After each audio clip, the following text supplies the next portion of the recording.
화단 구석에 아름다운 장미가 한 송이 피어 있었습니다.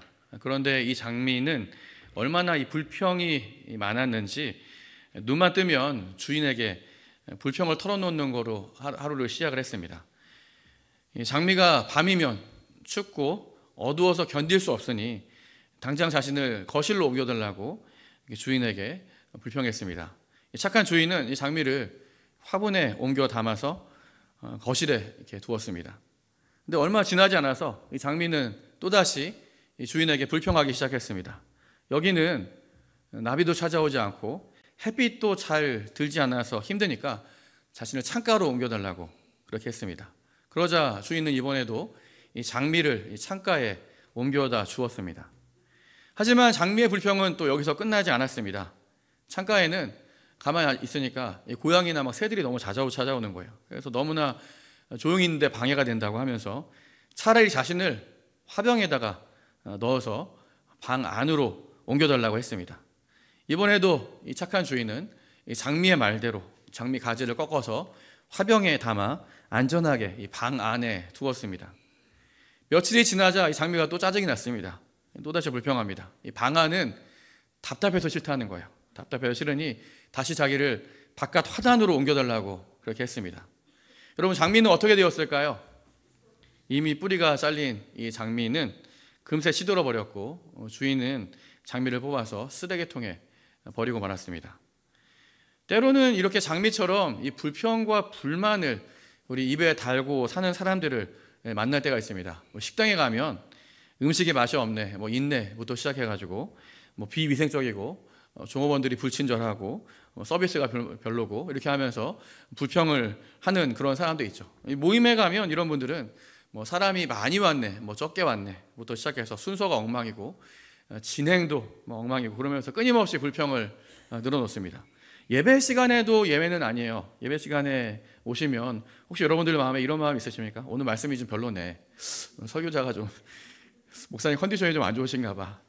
오늘 잘못 왔네. 오늘 찬양대 찬양이 별로고 안내하는 사람들도 불친절하고 주보에 보니까 오타가 가득하고 이렇게 하면서 어떻게든 은혜가 안 될 것들을 불평하며 찾는 그런 경우들이 종종 있습니다. 여러분, 이렇게 불평하는 사람 옆에 있으면 여러분 어떨까요? 막 에너지가 빠져나가는 느낌이에요. 상당히 피곤해집니다. 반면에 감사가 넘치고 기쁨이 넘치는 분 옆에 있으면 그냥 옆에 있는 것만으로 행복해집니다. 자, 여러분은 이 둘 중에 어떤 사람과 함께 하고 싶으십니까? 불평하는 사람과 함께 하고 싶으세요? 감사하는 사람과 함께 하고 싶으십니까? 이왕이면 감사하는 사람. 그렇다면 여러분들은 어떤 사람입니까? 불평하는 사람입니까? 감사하는 사람입니까?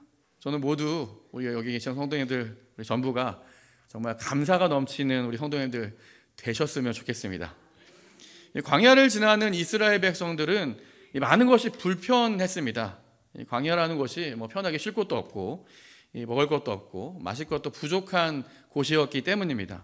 병원도 없는 이 광야에서 병이라도 걸리면 큰일이었습니다. 그런데 이스라엘 백성들의 가장 정작 더 큰 문제는 다른 데 있었습니다. 바로 이런 불편한 상황들이 이스라엘 백성들의 불평으로 이어졌기 때문입니다. 이스라엘 백성들이 광야를 지나는 동안 끊임없이 불평하고 원망하는 그런 일이에요. 이 민수기만 보더라도 제가 불평, 원망 이런 단어 찾아보니까 10번, 20번 이상 불평이 가득한 이 책이 민수기였습니다.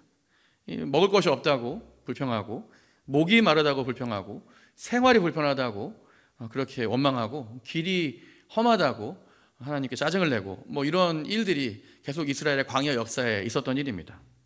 이 민수기라는 성경은 사실 이스라엘 백성들이 본격적으로 광야 생활을 시작하는 그것을 알려주는 책입니다.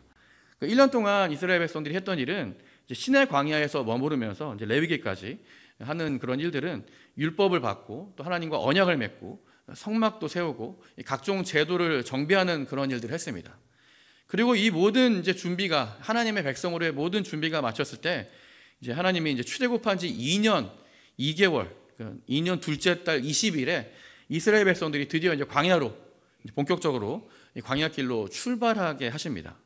그 내용이 민수기 10장 11절 12절에 이렇게 나와 있어요. 우리 같이 한번 민수기 10장 11절 12절 말씀 같이 읽습니다. 시작. 둘째 해 둘째 달 20날에 구름이 증거의 성막에서 떠오르매 이스라엘 자손이 시내 광야에서 출발하여 자기 길을 가더니 바란 광야에 구름이 머무니라. 이스라엘 백성들은 이렇게 성막 위에 구름이 이제 떠오르면 이 구름을 신호로 나팔을 신호를 가지고 이스라엘 백성들 전체가 이제 이동하기 시작하는 것이 민수기의 내용이죠. 근데 그렇게 광야길로 들어선 지 불과 3일째가 되었어요. 3일쯤 되니까 이 막연한 광야의 생활들이 현실이 된 거예요. 지금까지는 머물러 있었거든요. 근데 이제 광야 길을 걸어가니까 이제 광야 생활이 현실이 된 거예요. 광야 길이 척박하죠. 또 가나안까지 가는 길은 막막했습니다. 언제 도착할지 모르는 그런 길이었어요. 그래서 점점 불평이 올라오기 시작합니다. 그래서 11장 1절에 보면 이스라엘 백성들이 어떻게 했나요? 자신들이 지금 당한 이런 힘들고 어렵고 이 불평과 원망을 악한 말로 쏟아내기 시작했다라고 하고 있습니다. 여러분, 우리가 어떤 상황인지 우리가 지금 실제 보지 않고 듣지 않아도 짐작이 될 정도입니다. 무슨 말을 했을지, 또 어떻게 지금 불평하고 악한 말을 쏟아내는지 상상이 될 정도입니다. 진짜 믿음은 평탄할 때 있는 게 진짜 믿음이 아니라 이렇게 공경에 처했을 때, 어려울 때, 힘들 때 드러나는 법이라는 그런 말이 있죠. 출애굽한 이후에 이스라엘 백성들은 끊임없는 이런 위기와 어려움을 이렇게 마주했습니다. 그때마다 불평하고 원망하는 것이 이스라엘 백성들의 일상이었죠. 출애굽 직후에도 이스라엘 백성들 가운데 물이 없다고, 목마르다고 이게 불평할 때 하나님이 그 불평을 받아주세요. 바위에서 물을 내게 하시고 또 오아시스를 발견하게 하시고 쓴물을 단물로 바꾸시고 이런 역사를 하나님이 보여주십니다.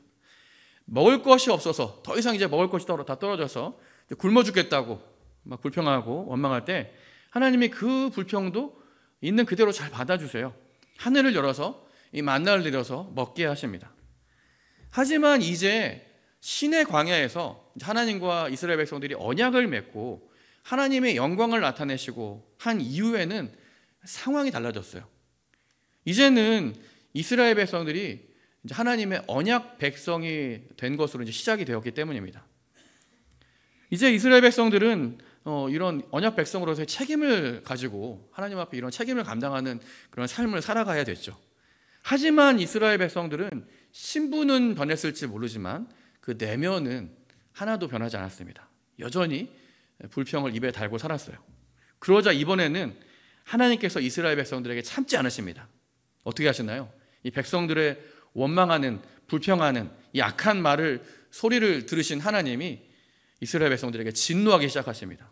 오늘 보니까 이스라엘 백성들 가운데 불을 놓아서 그 진영을 불사르게 하셨다는 거예요. 하나님이 일으키신 불. 여러분, 왜 하나님이 이스라엘 진영에 불을 놓으셨을까요? 하나님은 죄를 미워하시지만 사람을 미워하지 않으시기 때문이에요. 하나님이 이렇게 불을 놓아서 이렇게 악한 말을 쏟아놓는, 원망하는 이스라엘 백성들에게 불을 이렇게 놓아서 경고하심으로써 이 원망하고 불평하는 이 백성들의 이 죄에 대해서 지적하시려고 하는 겁니다. 여러분, 산불 났을 때 산불을 진화하는 방법 중에 하나가 맞불을 놓는 방법으로 불을 진화하기도 한다고 합니다. 이 두 개의 불이 만나서 그 사이에 기압이 떨어지면 불길이 좀 사그러들고 또 가연성 물질들을 미리 태워서 불에 전진을 막는 그 방법이 맞불 작전이라고 지금도 실제로 쓰고 있는 방법이죠. 이 불평은 마치 불처럼, 산불처럼 번져서 또 다른 불평으로 퍼져나가게 되어 있습니다. 그래서 하나님은 이 불을 놓아서라도, 맞불을 놓아서라도 이 불평의 근원, 잘못된 이 불신앙, 이 불신, 이것들을 뽑아내기 원하셨던 거예요. 그래서 하나님이 오늘 이곳 이름을 다베라라는 이름을 붙입니다. 다베라. 이 다베라는 불사름이라는 뜻이에요. 그 원망하고 불평하고 하는 일들이 커지면 하나님의 진노가 이렇게 불사름과 같이 불처럼 임한다는 것을 기억하게 하기 위해서 이 다베라라는 이름으로 이스라엘 백성들이 이름을 짓고 기억하기 시작했습니다. 하지만 이렇게 실패하고 하나님의 심판에 대한 기억이 오래 가지 않아요. 그렇게 오래 가지 않습니다. 이 다베라의 사건을 겪은 지 불과 얼마 되지 않아서 또다시 이스라엘 백성들은 불평과 원망하는 일들이 일어납니다. 이번에는 먹을 것에 대한 불평과 불만이었어요. 이스라엘 민족들 사이에는 이방 민족들이 좀 간간히 섞여 있었습니다. 이스라엘이 출애굽을 할 당시에 이 애굽에서 함께 노예로 지냈던 이방인들이 좀 있었는데, 이 사람들도 이스라엘 백성들이 출애굽할 때 함께 이스라엘과 함께 출애굽하면서 빠져나온 그런 사람들이었죠. 그런데 이런 이방인들은 아무래도 이제 이스라엘 민족이 아니다 보니까 어떤 이스라엘 민족의 정체성, 이 자긍심, 하나님에 대한 신앙, 이런 것들은 좀 부족했습니다. 그렇기 때문에 이 광야 생활 중에 좀 닥치게 되는 현실적인 어려움들, 이런 고비들, 이런 것들을 하나님의 뜻이다, 하나님의 정말 우리 뜻하신 계획이 있다, 이런 것으로 받아들이는 것이 여간 쉬운 일은 아니었습니다. 무엇보다 매일 먹는 이 만나가 문제였어요. 만나. 이스라엘 백성들이 40년 동안 먹고 살 수 있었던 것은 이 만나 때문이었습니다. 이 만나를 먹고 생활했죠. 여러분, 만나는 과연 무엇일까요? 만나. 이름도 만나인데, 원래 이 만나가 출애굽기 16장에 처음 등장을 합니다. 이때도 이제 이스라엘 백성들이 먹을 것이 다 떨어졌다고 하나님께 원망하고 불평할 때 하나님이 하늘을 열어서 이 만나를 내려주십니다. 그때 출애굽기 16장 31절에 보면 이 만나를 이렇게 표현해요. 이스라엘 족속이 그 이름을 만나라고 지었는데, 만나의 뜻은 이게 무엇인고 뭐 이런 뜻이죠. 이게 무엇이냐 이런 뜻인데, 이 만나는 가시와 같고, 가시가 같이 희고 맛은 꿀 섞은 과자 같았다고 합니다. 처음 이 만나를 맛본 사람들은 이 가시 같고, 아까 그 그림 다시 보여주시면 가시가 이렇게, 이게 가시라고 합니다. 아까 그 그림, 그 전 그림인데, 하여튼 가시와 같고, 그리고 꿀 섞은 과자 같았다고 하고 있습니다. 꿀 섞은 과자라고 하니까 여러분 뭐가 떠오르시나요? 저는 꿀과배기 떠오르는데, 뭐 유과 이런 것도 꿀 섞은 과자더라고요. 하지만 여러분, 아무리 맛있는 음식이라도 일주일 이상 먹으면 질립니다. 저는 개인적으로 라면, 떡볶이 같은 분식을 되게 좋아해요. 근데 제가 아무리 좋아하는 이런 음식이라도 매 끼니마다 라면, 뭐 떡볶이 이렇게 주면 저는 아마 이틀도 못 견딜 것 같습니다. 아무리 좋은 음식이어도 그렇죠. 만나도 그랬던 모양인 것 같아요. 하나님이 주신 이런 맛있는 음식이라고 생각했지만 일주일 정도는 그래서 뭐 신기하고 색다르고 꿀 섞은 과자처럼 맛있게 먹었지만, 이게 한 달이 지나고 1년이 지나니까 지겨워지기 시작한 거예요. 아마 쳐다보기도 싫었을 것입니다. 오늘 말씀 7절에서도 다시 만나가 등장합니다. 이제 여기서 만나는 이제 1년 동안 먹은 후에 나오는 만나예요. 역시 만나에 대한 표현은 비슷하죠. 가시와 같고 그 모양은 진주와 같은 것이라. 근데 꿀 섞은 과자 맛은 없어졌어요. 그리고 8절에 보면 이 만나를 맷돌에도 갈고 절구에도 찢고 가마에도 삶고 과자를 만들기도 하면서 어떻게든 이 맛없는 만나를 맛있게 먹기 위해서 나름대로 노력을 했다는 것입니다. 하지만 이렇게 해도 절대 맛있을 수가 없습니다. 10절에 보면 이 만나가 얼마나 먹기 싫었는지 마치 음식 투정하는 아이처럼 이 만나를 먹으면서 사람들이 울었다는 거예요. 이렇게 맛이 없냐 그러면서, 어떻게 우리가 이렇게 만나만 먹냐고 사람들이 먹는 것 때문에 울기 시작했다는 거예요. 그러자 거기에서 옛날 이야기가 시작됩니다. 우리가 옛날에는 말이야, 라떼인데 말이야 하면서 5절에 보면 우리가 애굽에 있을 때 우리가 이렇게 맛있는 걸 먹지 않았냐. 그때는 값없이 생선과 오이와 참외와 부추와 파와 마늘, 이런 걸 먹었다는 거예요. 사람이 되려고 아마 그런 것 같은데, 이렇게 파와 마늘 이런 걸 먹었다는 거죠. 저는 논산에서 이렇게 신병 훈련을 받았습니다. 한창 제가 더울 때 훈련을 받다 보니까 훈련 받는 중에 이렇게 목이 마르고 막 힘들고 지치고 이런 일들이 많았어요. 잠깐 쉬는 시간이 되면 훈련병들끼리 무슨 얘기를 주고받을까요? 온통 먹는 얘기만 주고받아요. 자, 나중에 휴가 나가면, 자기 백일휴가 나가면 팥빙수 10그릇을 사 먹어야겠다고, 콜라나 10캔 정도 따 먹어야 되고, 뭐 시원한 생맥주를 막 드럼으로 마시고 싶다, 뭐 이런 이야기들이 뭐 오가면서 다들 입맛을 다시면서 이 시원한 이야기, 맛있는 이야기를 주고받았습니다. 광야에 있는 이스라엘 백성들이 그랬다는 거예요. 애굽에 있을 때 과거에 생각나는 맛있는 음식들이 막 생각나기 시작한 것입니다. 사실 이스라엘 백성들의 말은 반쯤은 맞는 말입니다.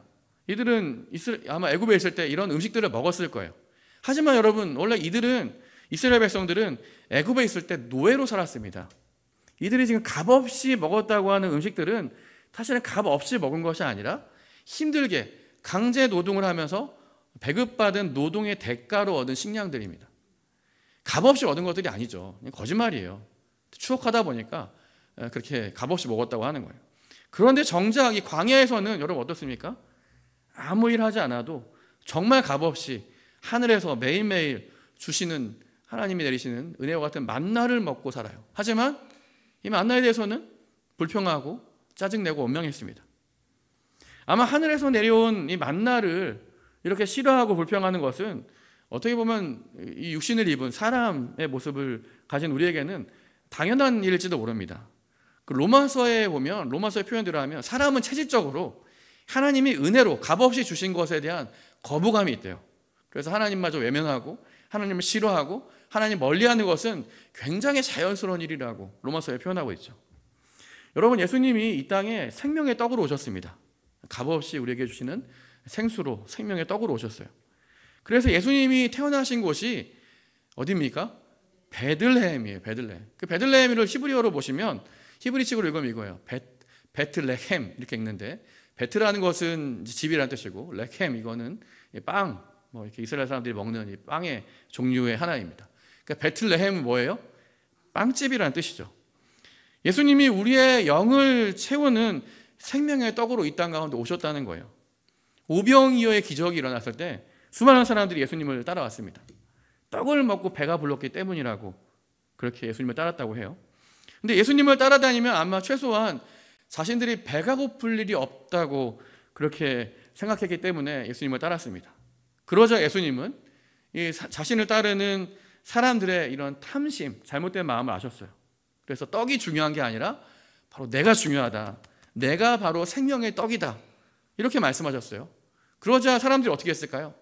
대부분의 사람들이 예수님 따라다녀봤자 먹을 게 없구나 라고 하면서 예수님 외면하고 예수님을 다 대부분 떠나게 됩니다. 마찬가지로 여러분, 이스라엘 백성들에게 정말 중요한 것은 만나가 아니라 만나를 주시는 하나님이 중요한 거예요. 근데 하나님이 하늘에서 내려주신 이 만나를 먹고도 정말 모든 것 주실 수 있는 하나님을 신뢰하지 못하고 믿지 못했기 때문에 불평한 것입니다. 지금 이 시대에도 맛있는 빵집은 많이 있습니다. 파리바게뜨, 뚜레구추르 뭐 이런 빵집 한번 가보세요. 먹음직한 빵들이 막 한가득 있습니다. 수원에서는 어느 빵집이 유명한가요? 수원의 유명한 빵집, 이학순 베이커리. 하얀 풍차 제과점 이런 게 유명하다는데, 하지만 여러분, 이렇게 맛있는 빵들을 아무리 마구마구 먹어도 우리가 그 빵 때문에 영원히 배부르진 않습니다. 우리 돌아서면 금방 배가 고프게 됩니다. 여러분, 배가 고프다고 이 맛있는 빵만 먹으면 여러분 그 빵이 제일 맛있습니까? 금방 질리게 되는 것이죠. 이 세상에 속한 양식이 바로 이와 같다는 거예요. 우리를 배부르게 할 수 없고 우리를 만족하게 할 수 없습니다. 아모스 8장 11절 말씀해 보면, 같이 한번 읽어볼까요? 시작. 주 여호와의 말씀이니라. 보라, 날이 이를지라 내가 기근을 땅에 보내리니 양식이 없어서 주림이 아니며 물이 없어서 가람이 아니요 여호와의 말씀을 듣지 못한 기갈이라고 말씀하세요. 정말 중요한 것은 먹을 것이 없고 마실 것이 없는 것이 문제가 아니에요. 맨날 만나가 먹는 것이 문제가 아니라는 거죠. 정말 중요한 것은 값없이 주시는 하나님의 은혜를 알지 못하고 값없이 주시는 하나님의 이 은혜의 말씀을 받지 못하는 것이 오늘 이 말씀에 의하면 기근이고 기갈이라는, 위기라는 거예요. 이렇게 하나님이 은혜로 주시는 것들을 잘 받아들이지 못하는 사람들이 우리가 이 땅 가운데 있기 때문에 영적으로는 흉년이고 영적인 파탄에 이르는 그런 사람들이 많게 되는 것입니다. 오늘 이스라엘 백성들이 그랬어요. 이스라엘 백성들 안에 이렇게 불평하고 원망하는 일들이 지속적으로 일어났습니다. 이 불평이라고 하는 거는 마치 그 세균과 같아요. 소수의 사람들에게 이렇게 세균처럼, 마치 코로나 뭐 이런 바이러스처럼 시작된 불평이 점점 퍼져서 이스라엘 공동체 전체를 이 불평이 뒤흔들었습니다. 심지어는 오늘 말씀해 보니까 이 공동체의 지도자였던 모세조차도 너무 힘들고 너무 어려운 나머지 감당할 수 없다고, 너무 힘들다고 하나님께 원망하고 좀 불평하는 그런 모습으로 기도하는 모습이 나타나요. 너무나 힘들고 어려운 그런 상황인 거예요. 이렇게 불평하고 원망하는 일들은 우리 더 나아가면 사실 공동체, 우리 생명력을 갉아먹고 우리의 눈과 귀를 어둡게 만듭니다. 불평은 이렇게 이스라엘 백성들의 큰 질병이 되어버린 거예요. 여러분, 병을 고치려면 어떻게 해야 될까요? 이 병의 원인을 찾아야 되죠. 어디서부터 병이 시작이 됐을까? 오늘 말씀해 보면 이스라엘 공동체의 이런 불평과 원망을 유발시키는 원인 하나에 대해서 정확히 지적하고 있습니다. 그것은 4절에 나오는 탐욕입니다. 탐욕. 탐욕이 뭘까요? 탐욕은 도를 넘어서는 욕심을 탐욕이라고 합니다. 탐욕 때문에 사람들은 죄를 짓고요. 탐욕 때문에 남과 비교하고 또 불평하고 원망하는 것입니다. 탐욕 때문에 감사가 사라지게 되고, 그리고 탐욕 때문에 우리가 가지지 못한 것, 우리가 누리지 못한 것, 이렇게 비교하면서 불평과 원망하는 마음들이 점점 커지게 되는 것이죠. 그래서 야고보서 1장 15절에서는 이 탐욕에 대해서 이렇게 경고합니다. 욕심이, 탐욕이 점점 잉태하면 죄를 낳게 되고, 죄가 장성하면 결국엔 죽게 된다. 사망을 낳느니라.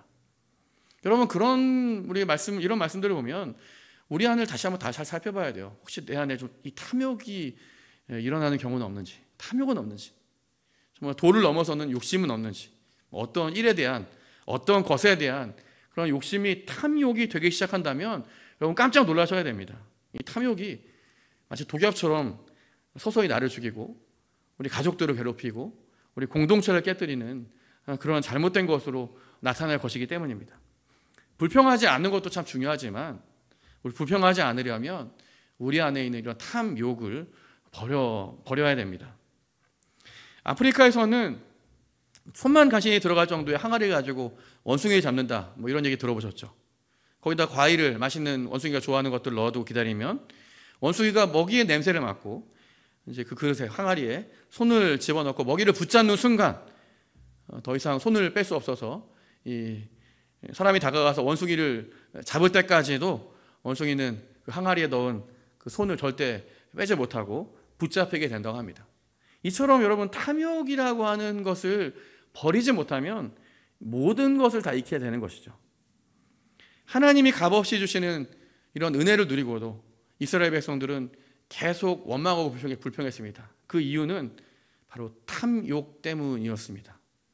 이들은 자기들이 자신들 안에 있는 이런 탐욕을 채우지 못하고 계속 불평하고 계속 원망하면서 하나님을 멀리하게 된 거예요. 그래서 잠언 28장 16절에 보면 이 탐욕에 대해서 이렇게 말씀하고 있죠. 같이 한번 읽어볼까요? 시작. 탐욕을 미워하는 자는 장수하게 된다는 거예요. 탐욕이 우리에게 여러분 정말 해악입니다. 탐욕을 미워하는 자들은 장수하게 된대요. 탐욕은 우리의 건강도 해치고 불평과 원망으로 결국엔 하나님과의 관계를 깨뜨리고 사람과의 관계도 깨뜨리기 때문에 그렇습니다. 반대로 이 탐욕을 미워하고 탐욕을 멀리하면 우리의 삶이 더 좋은 것으로 채워지기 시작합니다. 불평이 물러가고 감사와 기쁨이 찾아온다는 거예요. 이렇게 헛된 욕심, 잘못된 탐욕, 우리가 이것들을 다 내려놓고 정말 하나님이 주신 것들에 좀 감사하면서 정말 진정 우리 모든 것이 하나님의 은혜입니다. 정말 하나님 감사합니다. 이렇게 정말 은혜가 넘치는 삶, 정말 감사가 넘치는 우리 모든 성도님들 되시기를 주님의 이름으로 축원합니다.